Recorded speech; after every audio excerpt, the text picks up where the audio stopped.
aproveitar também a oportunidade para agradecer o Ricardo, professor Ricardo, e o Vinícius também, né? Muito obrigada pela disponibilidade de vocês, de estarem presentes e de conduzirem essa discussão.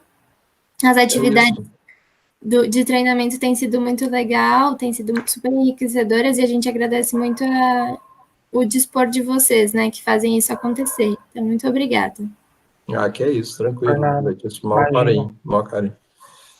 Vamos só, enquanto o povo não entra, eu vou só falar, todo mundo recebeu os 3 artigos, né, que eu submeti. Vocês conseguem abrir a câmera, todo mundo, para a gente se ver?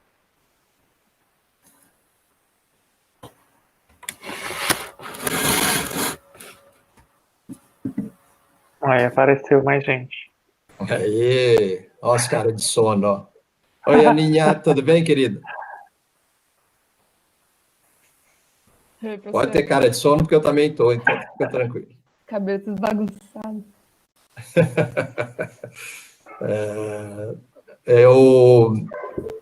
Olha quem está com você aí, Isa.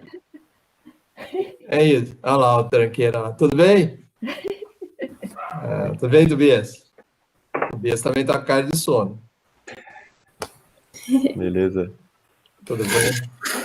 Viu, pessoal, eu mandei para vocês 3 artigos, né, que vocês receberam. Não sei se vocês tiveram a oportunidade de conseguir ler os 3, mas são 3 artigos que eu acho que são super interessantes para o projeto e para a gente, para essa discussão que a gente está... A ideia dessa discussão, na verdade, é conseguir que vocês avancem conceitualmente no projeto, né, no New4, mas, logicamente, pensando na formação científica de vocês, né? Então, acho que isso que é importante, para vocês estarem super atentos, que nós estamos, na verdade, não estamos só capacitando vocês para trabalhar no New4, né? Mas estamos capacitando vocês para trabalhar na vida como um todo, né? Não só acadêmica, mas, inclusive, na vida profissional. Então, como é que você analisa um artigo, como é que você extrai o que tem de importante naquele artigo, principalmente como é que você consegue ler um artigo de uma forma crítica para você conseguir questionar alguns pontos desses artigos e, efetivamente, construir novas ideias sobre aquele artigo, novas ideias sobre aquele tema para futuras atividades suas. Então, como é que você aproveita o conteúdo daquele artigo na sua vida acadêmica, né, propondo novos projetos, ou na sua vida profissional, aproveitando essa questão do conhecimento científico na formulação de políticas públicas, etc. Então, nós estamos num momento que eu acho que é um momento bastante interessante, que vocês devem aproveitar muito na vida pessoal e profissional de vocês, porque até muito pouco tempo atrás, apesar da gente estar na academia fazendo ciência, praticando ciência, a ciência no mundo inteiro ela vinha sendo muito questionada. Então, para que servia a ciência? Para que você usa a ciência? E a grande maioria das políticas públicas não estavam se sustentando em ciência, por uma decisão política, uma decisão da sociedade como um todo. Então, isso não é no Brasil, isso é no mundo inteiro que isso estava acontecendo, onde as pessoas não conseguiam entender por que se pratica a ciência e para que a ciência serve. E principalmente no Brasil, onde essa ciência é financiada pela sociedade como um todo, isso para a gente é muito ruim, né? Então, nós devemos pensar o anterior, né, a situação anterior, por que a sociedade estava nesse caminho de ignorar a ciência como um ente necessário para melhorar a qualidade de vida das pessoas. Isso acho que está muito relacionado com uma forma como a gente pratica a ciência. Então, nós praticamos a ciência muitas vezes sem pensar como é que ela retorna à sociedade.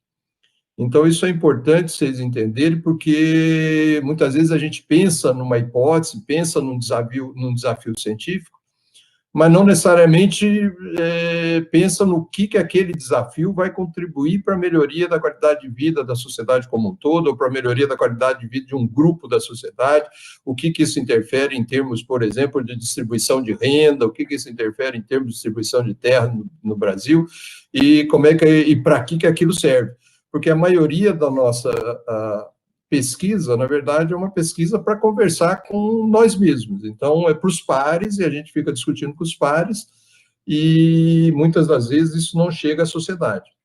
Então, essa é uma questão que eu gostaria de começar essa discussão com vocês, porque, por um mero acaso, né, dessa loucura que nós estamos passando, da pandemia, uma situação completamente inesperada, né, nova para todo mundo, e, logicamente, agora nós somos cobrados, efetivamente, de como a ciência pode ajudar na questão de resolver alguns problemas da sociedade. E ainda estamos correndo atrás disso, né, correndo uma ciência que tem que ser gerada muito rapidamente, e, logicamente, tem todas as consequências disso. Vocês viram agora, recentemente, né, um artigo que falava que a tal da hidroxicloroquina era ruim para o tratamento, o artigo estava mal elaborado e teve que ser retirado da revista, que é uma das melhores revistas na área médica, é como se fosse a Science da área médica, e teve que ser retirado porque no processo de avaliação do artigo, no processo de avaliação pelos pares dos artigos, foi tão atropelado que, na verdade, o artigo tinha um monte de erros. Então, por 2 semanas, o artigo foi a coisa mais citada como um bom conhecimento vindo da ciência, e 3 semanas depois, declarando que a ciência tinha errado, né? Então, aquilo é um desserviço à pandemia no artigo publicado por cientistas. Então, esses são os prós e os contras da ciência, né, que nós temos que ter muito carinho, muito cuidado nas nossas atividades científicas, mas sempre pensando como é que efetivamente a gente pode retornar isso à sociedade. Certamente isso não vai continuar, provavelmente a ciência vai voltar a essa condição de descaso, como era no passado. Nós só estamos agora precisando dela para algumas soluções, mas se nós pensarmos mesmo na USP ou na Exalc, efetivamente, o que da nossa ciência pôde ajudar nessa questão dessa pandemia, pôde ajudar na questão da solução desses problemas. Todos nós sabemos que os problemas foram causados pelo desmatamento, pelos desequilíbrios entre a questão humana e a natureza, mas, efetivamente, a única coisa que a Exalc está fazendo é disponibilizando 2 laboratórios que fazem um pouco de análise dos possíveis infectados, inclusive isso está sendo pago pelo governo para essas análises serem feitas. Então, é um questionamento que a gente faz, que precisava ser mais pensado, né? Porque nós temos, a ciência tem respostas demoradas como ciência, mas poderia ter respostas mais ágeis como pessoas da academia, né? Então, esse é um questionamento. Não sei se vocês viram, teve uma iniciativa de uma universidade privada, o INSER, acho que é o INSER, em São Paulo, que essa semana, o que eles fizeram? Eles pegaram dinheiro de pessoas que queriam ajudar a questão da sociedade mais afetada pela pandemia, né, dos pobres, que estão passando fome, foram desempregados, etc., e pegaram os produtores de hortaliças do Cinturão Verde de São Paulo, que estavam sem produzir porque não estavam vendendo no SEASA. Então, o que essa universidade fez? Ela juntou os produtores de hortaliças com os empresários. Então, os empresários compram a produção desses produtores de hortaliças que estavam sem vender, e estavam jogando fora essa produção. Então, agora eles têm para quem vender, e esse produto é distribuído para as comunidades mais pobres de São Paulo. Isso numa iniciativa de uma universidade particular, que certamente poderia ser, por exemplo, uma iniciativa da USP. Então, esse é um questionamento que a gente precisa fazer para nós mesmos, porque apesar de nós estarmos na universidade mais destacada, se nós pensarmos efetivamente o que essas universidades fizeram de enfrentamento da pandemia, é muito pouco perto do que precisaria ser feito. Tá? Então, na verdade, o que nós estamos fazendo é aproveitando o tempo para pôr as coisas em dia, aproveitando o tempo para pôr os nossos projetos em dia, aproveitando o tempo para várias coisas, mas isso acho que é uma coisa que nós precisamos sair dessa pandemia um pouco mais evoluídos em termos do nosso papel como academia, para a sociedade como um todo, para não retornar essa condição da academia ajudar muito pouco, tá bom? Então, fazendo essa introdução, eu selecionei esses 3 artigos, que logicamente estão relacionados com o nosso projeto, New4. O primeiro artigo que a gente vai discutir, eu consegui acionar o autor dele, né, o Vinícius Londe. Então, eu apresento para vocês. O Vinícius é um doutor pelo Programa de Biologia Vegetal da Unicamp, é um programa 7. O Vinícius concluiu o doutorado dele no ano passado, né, Vinícius? 2019. Ano passado, mas a pós-graduação é na ecologia. Não é na ecologia, desculpa. na ecologia. Não é na biologia, é na ecologia. Ecologia. E da Unicamp, com orientação do professor Fernando Martins, e eu orientei o Vinícius. Então, o Vinícius usou um banco de dados nossos de monitoramento de áreas em restauração, porque a gente tem esse banco já há muito tempo. Ele representa mais ou menos dados de 4.500 hectares de áreas em restauração que foram monitoradas ao longo desses últimos 25 anos, e o Vinícius usou esse banco de dados, complementou esse banco de dados para efetivamente tirar valores de referência para a restauração. Então, qual que é a proposta desse artigo? Mostrar, assim, que se uma área em restauração, ela está com 5 anos, está com um valor de riqueza tal, se ela está adequada, se ela está abaixo, se ela está acima da média de restaurações com aquela idade naquela metodologia. E sempre isso usando como referência algum ecossistema de referência que a gente chama. E foi muito legal no trabalho do Vinícius, que ele usou 2 condições de ecossistema de referência. Um ecossistema de referência real, que é aquela floresta mais degradada, que está próxima das áreas de restauração, e um ecossistema de referência final, né, que aquele é o que a gente objetiva, que é uma floresta conservada.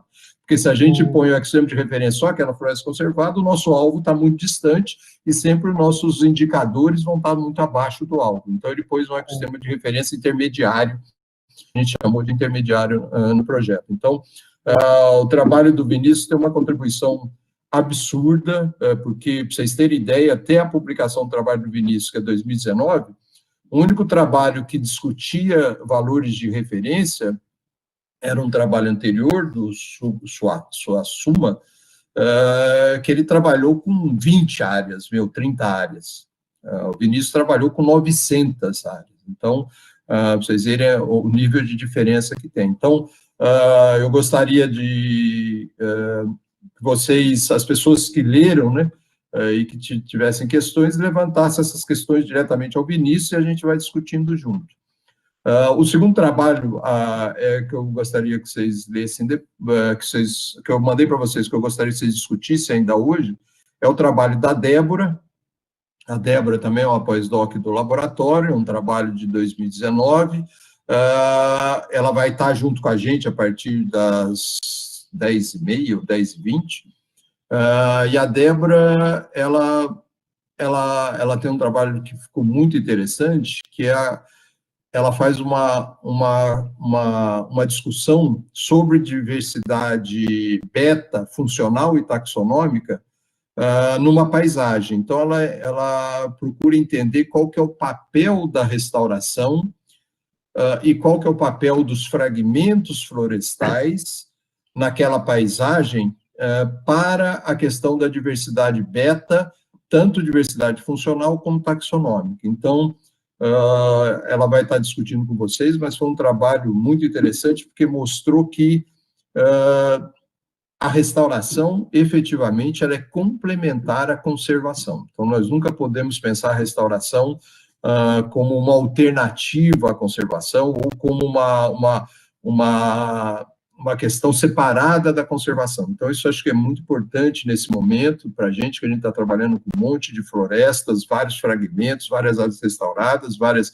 situações de coberturas florestais do estado, porque todas essas questões são complementares, cada uma faz um papel, cada uma tem uma contribuição, mas a importância é do coletivo. Então, isso que eu acho que é muito interessante nesse trabalho da Débora, porque, primeiro, trabalha com diversidade beta, então, para a gente perder aquela visão daquele espaço, mas qual que é o papel daquele espaço, daquele fragmento, no coletivo. Então, quando eu penso na diversidade de cada uma das áreas da Débora, é uma diversidade muito pequena, mas quando eu penso no conjunto das áreas, ela tem uma diversidade altíssima. Então, e essa diversidade altíssima da restauração, junto com a diversidade altíssima dos fragmentos, tem um baita papel em termos de conservação naquela paisagem. Então, o papel desse trabalho da Débora é nesse sentido de trazer para a gente essa complementariedade,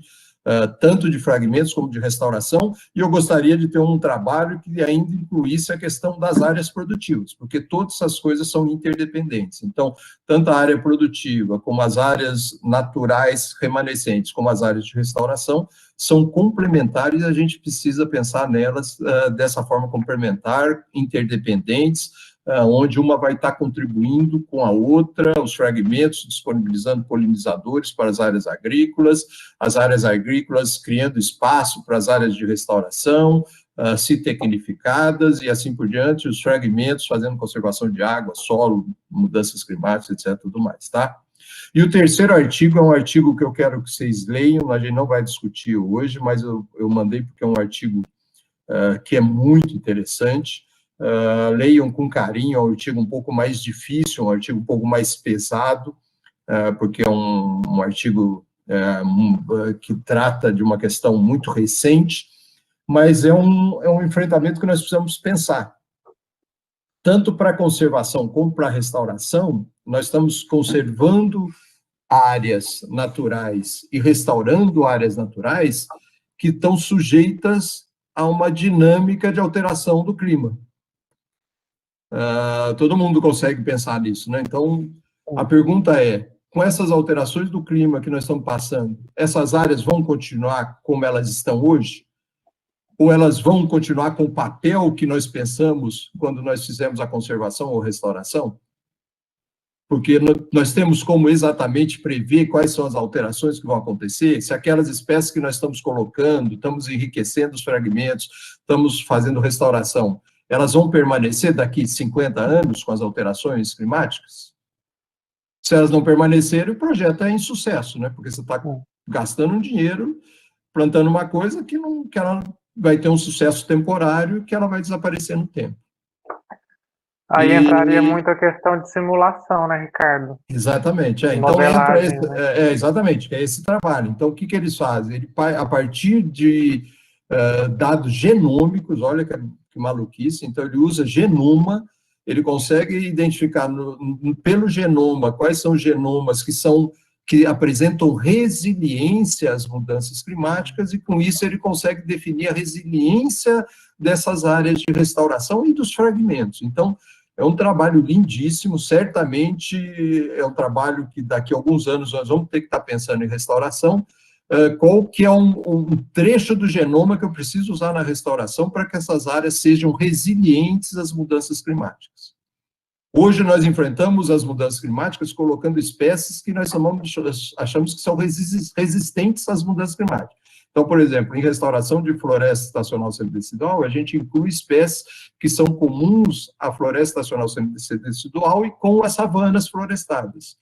Porque no papel de savanização que está acontecendo nos ambientes com as mudanças climáticas, provavelmente essas espécies vão estar mais adaptadas a essas condições. Mas muitas das espécies que nós estamos plantando podem não resistir, porque não estão nesse papel, não vão resistir a esse papel de savanização das nossas áreas naturais, das nossas áreas restauradas. Esse trabalho vai além disso, que além de usar essas espécies são comuns a esses ambientes, ele usa genomas que são adaptados a essa resiliência. Então, vale a pena vocês lerem com carinho, vão devagar, porque certamente vai ser o futuro da restauração, esse desafio da gente escolher, não mais espécies, mas escolher pedaços de genomas que sejam importantes para essas florestas resistirem às mudanças climáticas. Tudo bem?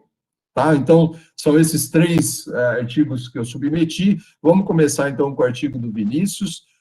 A dinâmica que eu coloquei, eu pedi para quem que foi? A Isa, o João?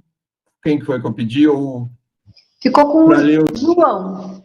Com o João. Então, João, eu pedi, dentro da dinâmica que eu conversei com a Letícia, eu pedi para o João ler em detalhes, eu espero que todo mundo tenha lido, mas para não correr o risco de alguém não ter lido, o João falar um pouco, 5, 10 minutos, o que ele entendeu do artigo, depois vocês complementam o que o João falou, e aí o Vinícius vai estar junto com a gente para esclarecer tudo isso. Então, nós estamos aqui, só lembrando, o Vinícius é o primeiro autor do artigo, e foi ele que conseguiu publicar, e um artigo que está tendo um impacto bastante forte na comunidade científica de restauração.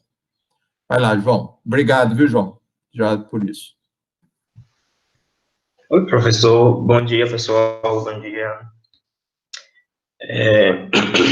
Então, eu acho o artigo muito maravilhoso, porque quando a gente pensa em restauração florestal, restauração ecológica, o que geralmente vem, por exemplo, da sociedade, né, que é como o professor Ricardo falou, né, que é quem geralmente faz as perguntas em relação a isso, é como a gente vai monitorar e avaliar se de fato a restauração está sendo feita, né, e como é que isso vai se perpetuar. Em particular, alguns resultados me chamaram a atenção, eu acho que está um pouco relacionado ao meu projeto em relação aos regenerantes, que é que o trabalho, ele usou 2 fontes de dados diferentes, né, que foi a literatura e a base de dados do professor Ricardo, né, para produzir valores de referência. Esses referências são voltados para florestas maduras e florestas secundárias, e os valores de comparação para os projetos de restauração em diferentes épocas, em diferentes cidades, de onde foram extraídos esses valores de referência, né? E aí ele fez isso com relação em 14 indicadores ecológicos, né, que foram riqueza de espécies, do extrato arbóreo, do extrato regenerante, enfim. E em relação à densidade de regenerantes, por exemplo, e riqueza de espécies regenerantes, teve resultados bem diferentes aí, principalmente em relação às fitofisionomias que foram avaliadas, né, e também em relação aos diferentes métodos de restauração. E também em relação à agressividade de gramíneas, né, a gramíneas invasoras, por exemplo, que é um problema que é bem decorrente em projetos de restauração. Eu acho que tiveram resultados brilhantes. E eu acho que o que mais, a melhor contribuição do trabalho está relacionada à aplicabilidade dele, à aplicabilidade a diversos estudos relacionados à restauração. Como acho que a maioria aqui trabalha, pelo menos relacionada a isso, né, seria brilhante, por exemplo, para mim, que vou trabalhar com regeneração, já entender que, geralmente, em floresta estacional semidecida, né, essa regeneração demora um pouco mais, principalmente na questão de densidade de espécie, para ser recobrida em relação aos valores de referência, né. Em relação o material e métodos em si, eu só fiquei com uma duvidazinha, que eu acho que é bem besteira, assim, que eu não sei se as pessoas tiveram a mesma impressão, é que em relação à plotagem dos dados, por exemplo, na dispersão, usou regressão linear e dispersão, né? E a dispersão linear foi feita para os valores de comparação e a regressão, não, a dispersão foi feita para os valores de comparação e a regressão e a linear simples foi feita para os valores de comparação, de referência. Só que eu não sei, o texto para mim não deixa claro se foi feito para valores de referência. Não sei se ficou claro, eu só queria tirar essa dúvida. Tá. Não, assim, porque, na verdade, se vocês olharem o artigo, ele tem vários objetivos, né? Um deles foi a questão de criar os valores de referência e comparação. Mas, por exemplo, essa questão da regressão que você está falando é o objetivo 1, que era verificar se os indicadores ecológicos são influenciados pela área do ecossistema de referência, ou seja, dos ecossistemas maduros. Então, para isso, foi que eu usei aquela regressão apenas com os ecossistemas maduros, entendeu? Para a gente ver, por exemplo, se a área do fragmento, né, do tamanho do fragmento de referência, por exemplo, de 10 hectares, e como eu tinha muita variação, de 10 hectares até... A gente teve até que fazer um corte de 500 hectares no máximo, não sei se vocês perceberam no artigo, porque, por exemplo, das áreas de referência que eu busquei na literatura, muitas estão dentro de unidades de conservação.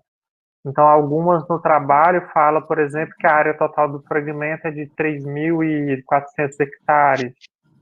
Então, nós fizemos um corte de 500 hectares, que seria 5 vezes o valor da maior área de restauração que eu tinha no banco de dados, que era 104 hectares, né? Então, fez um corte nesses 500, e aí eu fiz essas regressões, que elas foram parar no material suplementar, né?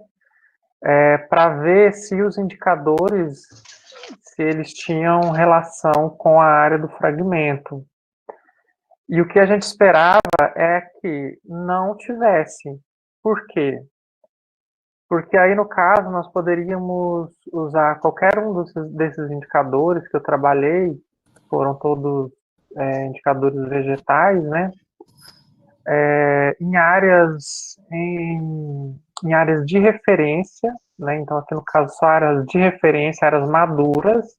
Então, se vocês olharem no material suplementar, no segundo, né? Na segunda página, vocês vão ver que está aí as dispersões e para cada indicador, e que foram feitas as regressões, então vai variar aqui o tamanho, por exemplo, dos fragmentos.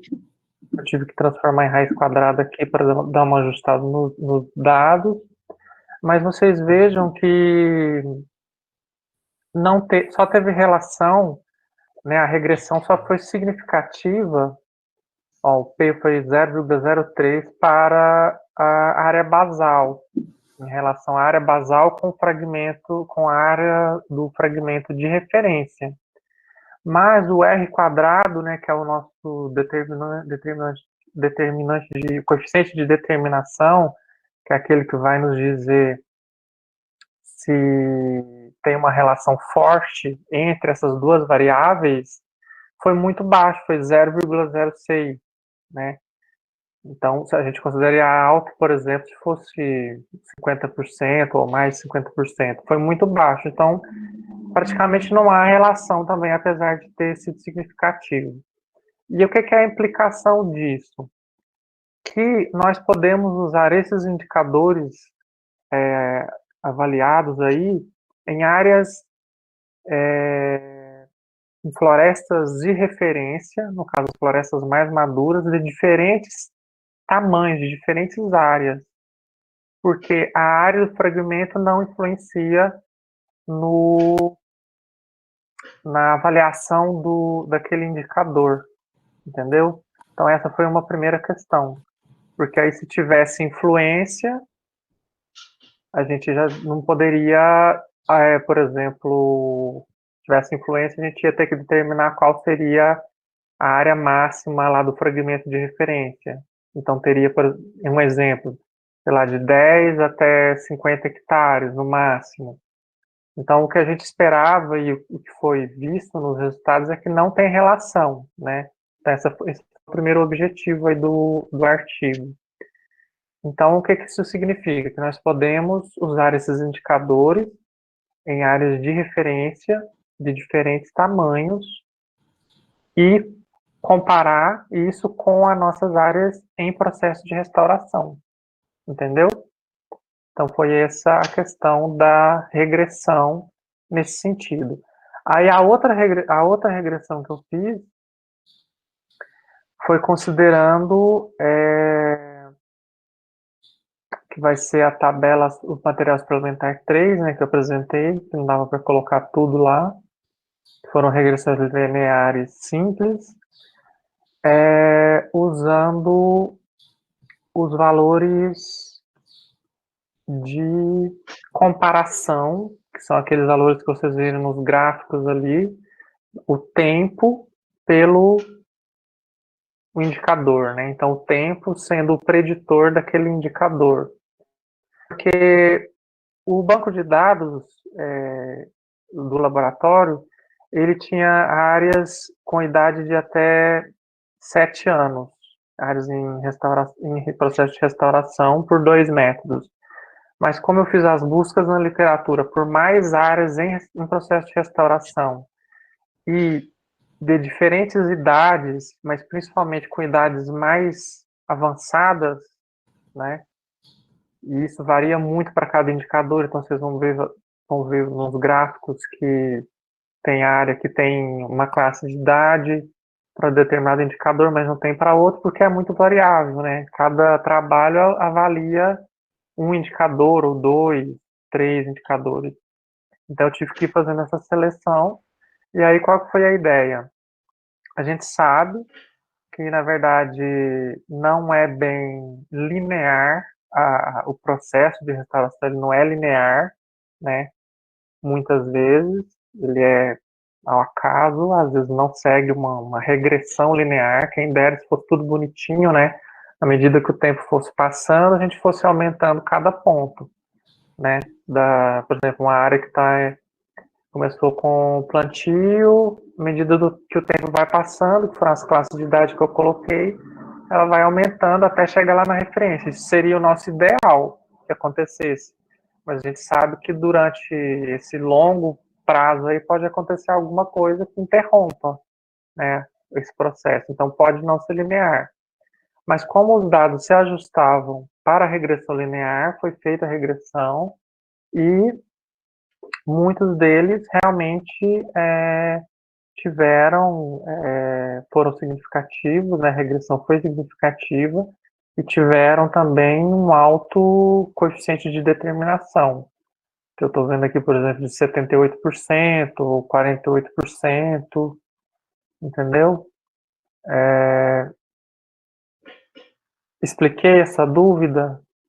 Sim, sim. São duas coisas separadas, uma para ecossistemas de referência e outra foi aquela lá dos gráficos, que estão apresentados no artigo, e os resultados das regressões estão no material suplementar. Então, nem todos aqueles gráficos tiveram, a regressão linear foi significativa, mas se você olhar no material suplementar, você vai conferir quais foram. E acho que no texto também eu falo quais foram. Então, foram duas coisas diferentes. Sobre essa questão que você falou, né, de que seria um sonho, né, para um projeto de restauração, né, seria essa linha linear, né, é uma coisa que eu trabalho também bastante interessante, que, por exemplo, até ele mostra que alguns indicadores ecológicos já atingem valores de referência no início de nos anos iniciais, né, como a questão da dispersão zoocórica e tal. Sim, as proporções. Porém, outros nem tanto, né? E justamente isso, tipo, a gente sabe que a gente normalmente não espera essa linearidade para, principalmente, alguns indicadores ecológicos, porém, o trabalho mostra que a gente pode usar ele, né, os seus resultados, dados, enfim, para focar em indicadores, por exemplo, que geralmente não tem um aumento significativo, ou seja, não se aproxima dos valores de referência, normalmente em pouco tempo, focar nesses indicadores, né, ou seja, focar ações de manejo para que o projeto de restauração consiga progredir, né, e se perpetuar. Achei isso muito legal. Assim, o objetivo mais geral, assim, mais específico que eu queria fazer desde que eu entrei no doutorado, que o meu projeto, na verdade, não era esse, né, Ricardo? Era um outro projeto, mas a gente acabou mudando depois. Mas essa era uma questão que eu sempre tive vontade de trabalhar, porque sempre lia que faltava essa questão das referências. Como o Ricardo falou, só teve o trabalho da Giselda e do Ganuma lá, que tinha feito, né, algo semelhante antes. Então, eu fiquei vários meses procurando na literatura para a gente tentar começar a definir. Não é que esse trabalho também seja o trabalho final, né? À medida que o tempo for passando e mais informações são geradas, isso daí tem que ser atualizado também. Mas o meu interesse geral era esse, assim, a gente ter uma coisa bem aplicada, né? Mostrando direitinho que no início a gente queria só as referências, então quanto tempo aquela floresta vai demorar para a gente chegar na referência, quais são as referências, a gente não tinha referências, né? Essa era a primeira questão. Então eu consegui definir as referências com base no levantamento da literatura, e aí com o banco de dados, que são só de áreas em processo de restauração e outras que eu também peguei na literatura, eu consegui também fazer esses valores que a gente chamou de valores de comparação. Porque aí, por exemplo, você vai avaliar uma área, aí no estado de São Paulo, por exemplo, que ela está com 5 anos de idade, você vai usar os indicadores X e Y lá. Aí você pode, por exemplo, pegar os seus resultados, né, que você fez nessa área e comparar com esses dados que eu apresentei aí no artigo, por exemplo. Às vezes facilita para você, às vezes, não ter que, se não tiver condição de ter uma área de referência próxima, pode usar o artigo como uma referência, porque ele pega várias áreas, né, um N bem maior de áreas, e em diversas localidades, né? E são os 3 tipos principais que vêm sendo restaurados, né? Ombrófila densa, mista e semidecidual. Então, era essa a ideia mais geral, assim, o propósito geral do artigo. Fazer uma coisa que fosse aplicada mesmo. Maravilha. Inclusive, quando eu fui dar uma pesquisada, e realmente que tem quase nada, né, na verdade, sobre isso, e que o seu trabalho realmente, tipo, empregou muito, e o legal dele, em relação aos outros também, é que, como a própria introdução fala, ele propõe a se criar um contínuo, né, temporal, ou seja, como isso vai crescendo ao longo do tempo, que outros trabalhos não haviam sido feitos, né, principalmente em relação aos aulas de comparação, né, geralmente só se tem coisas sobre valores de referência. E isso é muito legal porque você consegue determinar, né, em qual ação você quer, dependendo do objetivo do projeto de restauração, né, você quer que determinado indicador ecológico, por exemplo, ou determinado objetivo do projeto de restauração atinja coisas que outros trabalhos não têm trazido, né, só têm trazido os valores, por exemplo, e não essa questão do espaço temporal, né. Muito legal. E aí Maravilha, João. Eu só estou preocupado da gente conseguir passar para os outros alunos também das dúvidas ou comentários dos demais membros do grupo aí, tá? Pode perguntar, gente. Vamos lá.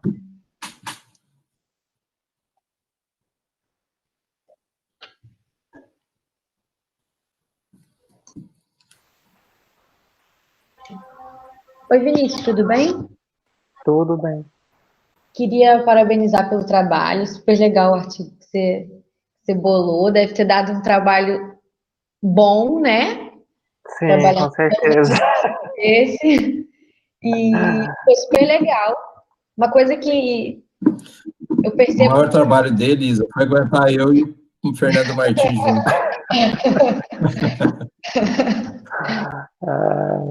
uma coisa que eu acho muito interessante de trabalhos que, apesar de focarem em aspectos mais estruturais, né, nesse momento de avaliação e monitoramento, é que é mais palpável, né? A gente, o outro trabalho que o professor Ricardo propôs que a gente lesse foi o do Moreno Matos, né?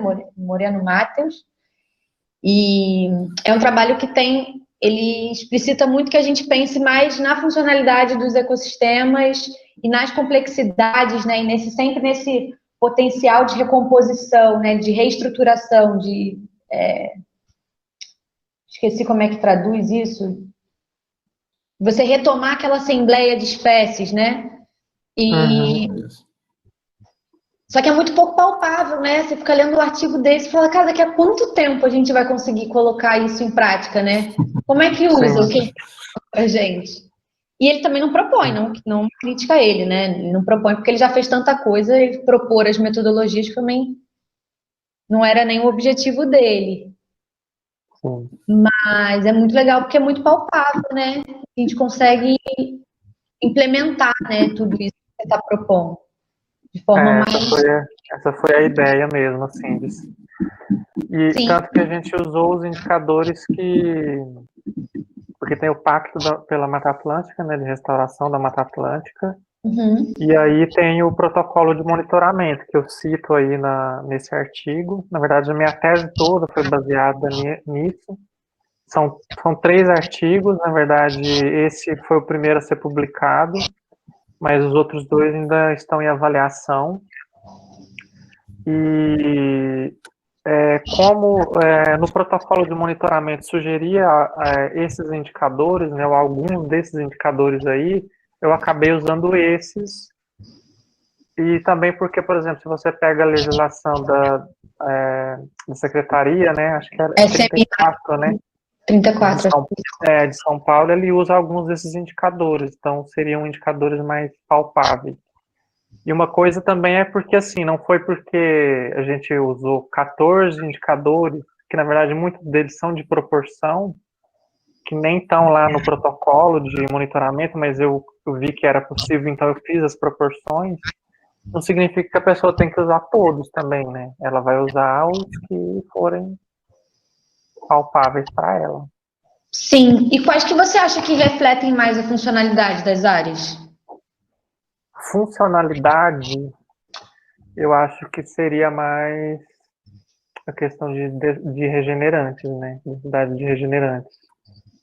Porque, não sei se vocês têm um trabalho muito famoso do AIDE, né, Rodrigues? Isso. AIDE, esqueci o nome da pessoa. Mas, enfim, eles definem que eles fizeram um trabalho, já é antigo, 2005, mas que os indicadores normalmente são usados para 3 atributos, né, que é a funcionalidade, diversidade e de estrutura. Então, eu fiz questão de colocar indicadores de cada um desses 3 atributos também. Então, normalmente, indicador de funcionalidade seria, nesse caso aí, seria de regeneração natural mesmo. Densidade de regenerantes e as proporções deles também. Como você fala também de composição de regenerantes, né? Sim. Com riqueza e densidade, as proporções. Seriam indicadores de funcionalidade. Esse trabalho que o Vinícius comenta, eu também estou lembrando o primeiro nome dele, é um trabalho um pouco mais antigo, que discute a questão de monitoramento. Então, ele faz uma baita análise histórica, né, uma revisão mesmo, de trabalhos que foram feitos de monitoramento de áreas restauradas, é um trabalho muito interessante, porque ele chega a conclusões interessantíssimas, que fala que a gente está monitorando muito mal as áreas conservadas e as restauradas. Então, e aí ele faz essa descrição nessa revisão de quantos trabalhos usam só indicadores estruturais, quantos trabalhos usam indicadores funcionais, e aí ele fala dessa deficiência dos indicadores funcionais, porque, na verdade, a gente só estava monitorando se tem ou não tem floresta, mas se não estava monitorando se os processos tinham sido restaurados, que é a nova fase da restauração, etc. Então, isso foi muito interessante, porque foi um momento que a gente mudou toda a questão de monitoramento, porque tira aquela visão de construir uma floresta, mas é construir uma floresta que esteja funcionando, né? Então, é a restauração dos processos ecológicos e não a restauração da estrutura da floresta. E, logicamente, a gente tem que usar indicadores que refletem isso. Então, e aí ele elaborou os indicadores dele pensando em atender essas três condições, de estrutura, funcionamento e diversidade. Diversidade, que é no caso da riqueza de espécies ou composição de espécies. São indicadores de composição. Esse trabalho é do Ruiz, não sei das quantas, isso mesmo. Só que teve uma atualização dele em 2013. Então já tem uma atualização. Ela é da Restoration Ecology também. Maneiro, bom demais. Mas mostra que a gente continua avaliando os mesmos atributos. E, Vinícius, uma dúvida que eu fiquei, que na verdade não é muito dúvida, assim, eu até entendo o porquê do resultado. Mas eu queria entender se você avaliou também, por exemplo, em relação à cobertura de gramínea, nos seus resultados de gramíneas invasoras, né? Agressivas, né? Alguma coisa assim. Você fala que num primeiro momento você tem uma baixa densidade, né, de baixa cobertura de gramíneas, e que depois de 15 anos você começa a aumentar de novo essa cobertura. Isso seria em função do manejo no momento da implementação do projeto, certo? Esse resultado deve ser para a floresta estacional semidecidual? Não, eu acho que esse você fala de forma geral. Aí depois você fala que para a floresta estacional semidecidual, poucas apresentaram bons valores de cobertura de gramínea, provavelmente porque é decido, né? Aí entra a luz. O que a gente deseja, na verdade, é que não haja a cobertura, o que se ocorre no início, que depois, com o tempo, ela seja suprimida pela cobertura de dossel, né? Mas eu entendi que não suprime. Sim, então, em algumas formações está acontecendo de não suprimir, dependendo até determinada idade. Aqui para a floresta semidecidual eu tive só até 14 anos. Tá vendo? Na verdade, todas, né? Foram até 7 anos, que são os dados do banco de dados. E aí, falando especificamente, então, das gramíneas, o primeiro capítulo que eu fiz, ele vai mostrar melhor, que ainda não está publicado, mas ele mostra, por exemplo, que no início dos plantios, que eu dividi em classes de idade também, 0 a 2 anos, 2 a 4, 4 a 7. Então, o que está acontecendo nos plantios? No início, eles têm uma baixa cobertura de gramíneas, provavelmente porque foi feito um manejo ali para limpar a área e tudo mais, só que depois tendeu a aumentar com o tempo, entendeu? Então, nesse outro artigo mostra melhor isso, o gráfico é até mais visível, mais interpretável do que esse aí, mas mostra isso, que até 7 anos, né? Para mais de 7 anos eu não tive dados na literatura que fizesse levantamento de gramíneas também.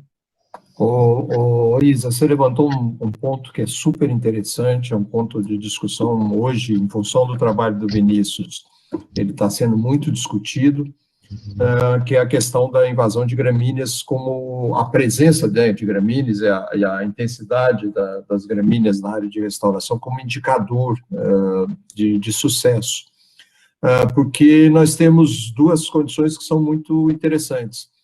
Você pode ir lá monitorar a área e ela não ter nenhuma gramínea, porque ela foi roçada ontem, né? Então, ela foi roçada um dia antes, então não tem gramínea, mas não necessariamente não tem um ambiente para que as gramíneas estejam lá.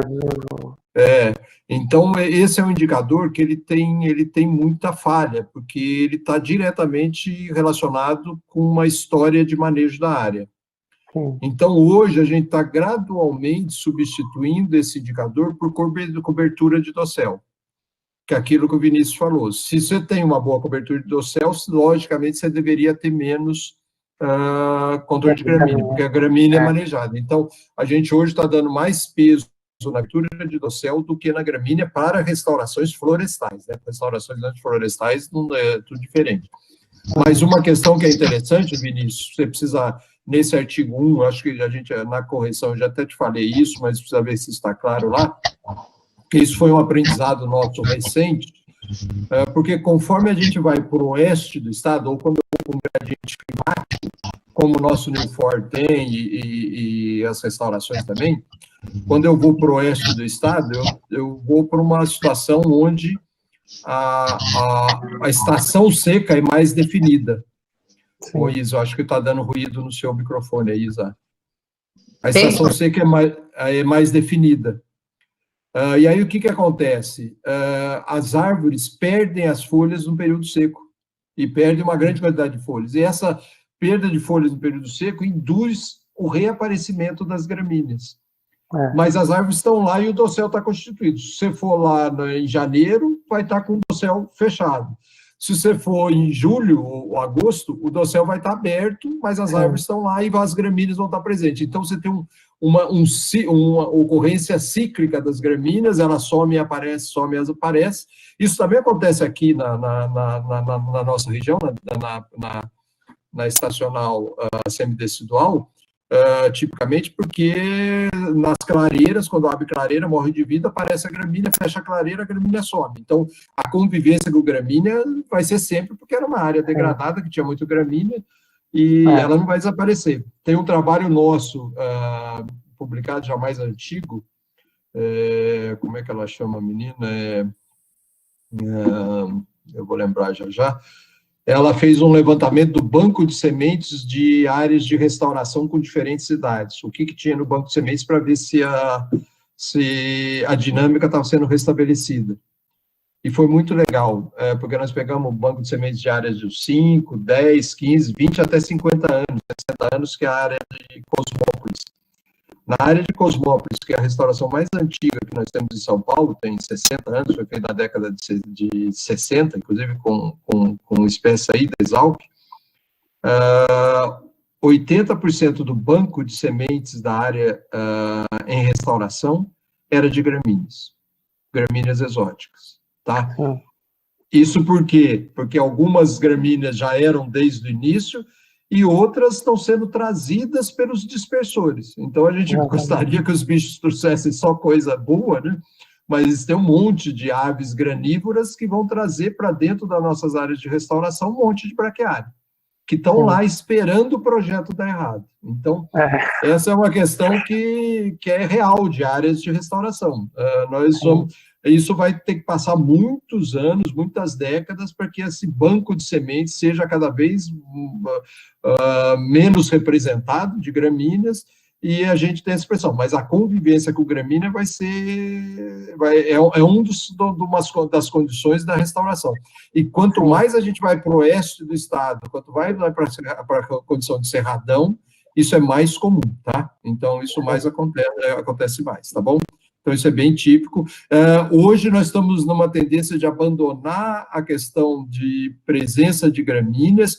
Na verdade, a presença de gramíneas entra como indicador de manejo e não um indicador de monitoramento. Todo mundo entendeu isso? É um indicador de manutenção da área. Então, tem gramínea, você faz manutenção, não tem gramínea, você não faz manutenção. Mas não é um indicador de monitoramento de sucesso da restauração. tá? Então, isso precisa deixar claro, até, Vinícius, anota essas coisas aí do oeste, dessa questão da mudança de gramíneas, para na hora que voltar o artigo lá 1, para a gente ver se isso está bem claro nesse artigo 1 aí, para a gente deixar claro, tá? Então, isso, eu tenho áreas restauradas ali na região de Rio Preto, para frente de Rio Preto, está com 20 anos, e quando eu olho na imagem, são florestas lindas, estão lá super bem constituídas, quando eu chego na área eu levo um susto, porque embaixo dessa floresta linda tem um monte de colonial. Entendeu? Que a área está lá bonitinha, fazendo um monte de função, fazendo a função de segurar a erosão, segurar, infiltrar água no solo, fazer tudo.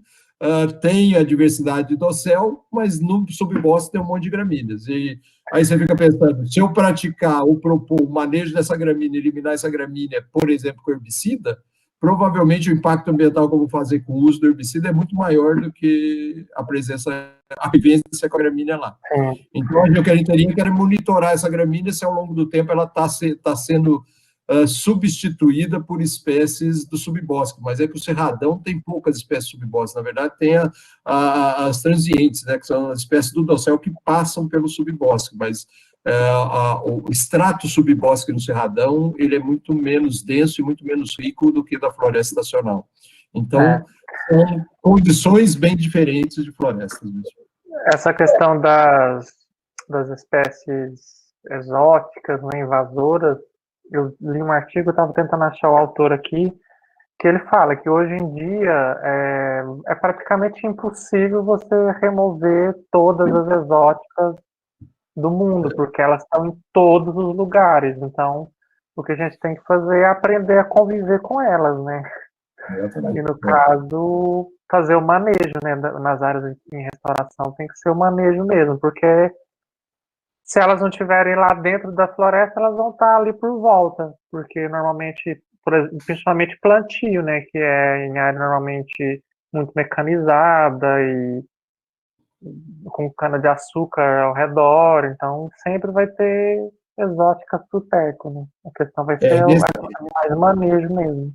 E nesses termos, a braquiária, né, a Orocrua, que é o gênero, ela é muito mais tranquila, apesar de ela ser muito agressiva, etc., ela é muito mais tranquila, porque com o sombreamento você consegue eliminar a braquiária, ela não resiste ao sombreamento, que é a dificuldade do pânico, que é o colonião.